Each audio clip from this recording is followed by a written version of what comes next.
আমি তো ভাই চেহারা দেখাইতে আসি না, কথা বলতে। আমি সিনেমার হিন্দু না, আমার চেহারা দেখার জন্য মানুষ পাগল।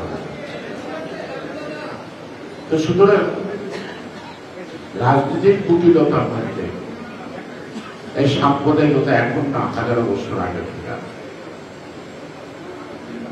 সেই অর্থেই এখন কোন মানুষই সাম্প্রদায়িক না, কোন ধর্মের না,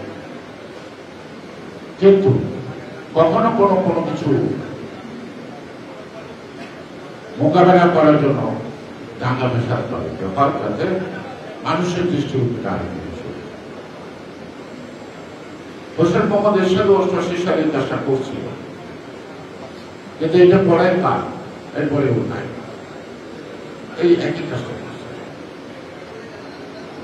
দেখো এখনো আওয়ামী লীগের বা ভারতের জন্য বাংলাদেশে একটা দাঙ্গা করে, তাহলে রাজনৈতিক মোড়টা ঘুরাতে পারে, নির্বাচনটা বাদ চালাতে পারে। সেজন্যই আপনাদের আমাদের সকলের সচেতন থাকতেই হবে আমাদের জাতীয় স্বার্থে। বিএনপি একটি জাতীয়তাবাদী দল,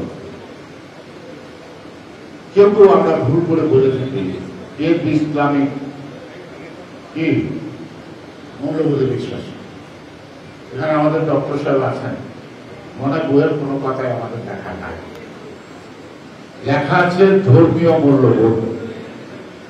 অত যতটি ধর্ম আছে প্রত্যেক ধর্মের মূল্যবোধকে সমুন্নত রাখা এবং প্রত্যেকেই ধর্মীয় স্বাধীনতা উপভোগ করার ক্ষেত্রে রাষ্ট্রের নিশ্চয়তা নিশ্চিত।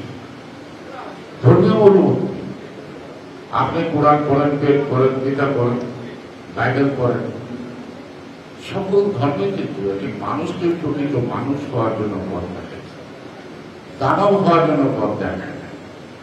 পৃথিবীতে মানুষ আগে আসছে, ধর্মের পর হচ্ছে যাতে মানুষ সুখে শান্তিতে সুয়ার্থ বন্ধুত্ব একসঙ্গে সৃষ্টি করে এই ধর্মীয় মূল্যবোধটাকে ধর্মভাবে সেটা নানাভাবে ব্যবহার করে। এখন সনাতন ধর্মীরা অনেক আছেন, আসবেন, আসেন, চান, তবে আমি বলবো বাংলাদেশে মুসলমান নয়, হিন্দুরাই হিন্দুদের শত্রু, হিন্দুরাই হিন্দুদের ক্ষতি করে। এক ভাই যায়, 3 ভাইয়ের জায়গায় রেখে দিয়ে যায়, বললে একটা ধারা। অনেক পুরানা জমিদের বাড়িতে মন্দির আছে, মন্দিরটা দেবত করে না, অর্থাৎ জমিদের বাড়ি না। একজন চার দলিল করুক, খারাপ দলিল করুক, একটা দলিল করুক, সে মালিক হয়ে যায়। স্বাভাবিক কারণে যখন মালিক হয় তখন মন্দিরটা ভেঙে ফেলায়, কাগজপত্র দেখলে দেখা যায় এটা মন্দির না, কিন্তু ধর্মীয় না। সে কারণে আমার একটা প্রস্তাব ছিল যে যেখানে যতটি মন্দির আছে সকল মন্দিরগুলি কে দেবোত্তর করা এবং ডিমার্কেশন দিয়ে ফেলাই থাকা, অর্থাৎ এটা মালিক থাকতে পারে, বাট এটা মন্দির শত শত বছর যাবৎ মানুষের পূজা করে, এই সত্যকে প্রতিষ্ঠা করার জন্য সরকারের একটা উদ্যোগ নেওয়া প্রয়োজন। আজকে কিছু কথা বলছেন, শুনছি আমি মানবিক মূল্যবোধে বিশ্বাস করি। আমি হিন্দু মুসলমানের ব্যবধান বুঝি না, আমি খারাপ লোক ভালো লোকের ব্যবধান বুঝি, আমি সৎ লোক প্রতারকের ব্যবধান বুঝি। কোন ধর্মের নিশ্চয়তা দিতে পারবে না হিন্দু ধর্মের জন্ম নিলে সেই ভালো লোক, অর্থাৎ ভালো আর মন্দ এই জিনিসটাকে লেখা যায়। আমি সাম্প্রদায়িকতা পছন্দ করি না, আমি অসাম্প্রদায়িক জীবনযাপন করতে চেষ্টা করি। আমার হিন্দু মুসলমান সব এক, কারণ এখানে ছুরি দিয়ে আঘাত করলে রক্তটা সবার লাল, কারো আলাদা রক্ত না। কিন্তু এই যে আজকে আপনারা যারা নিজে বিএনপি করতে চান,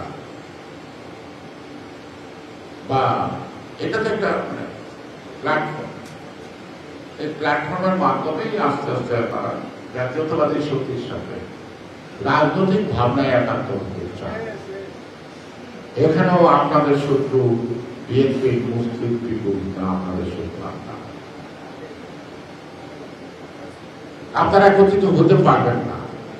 আপনাদেরকে একত্রিত না হওয়ার জন্য যা যা করার জন্য প্রয়োজন তাই করা হচ্ছে। আমি জানি, আমি সব কথা প্রকাশ করতে পারবো না।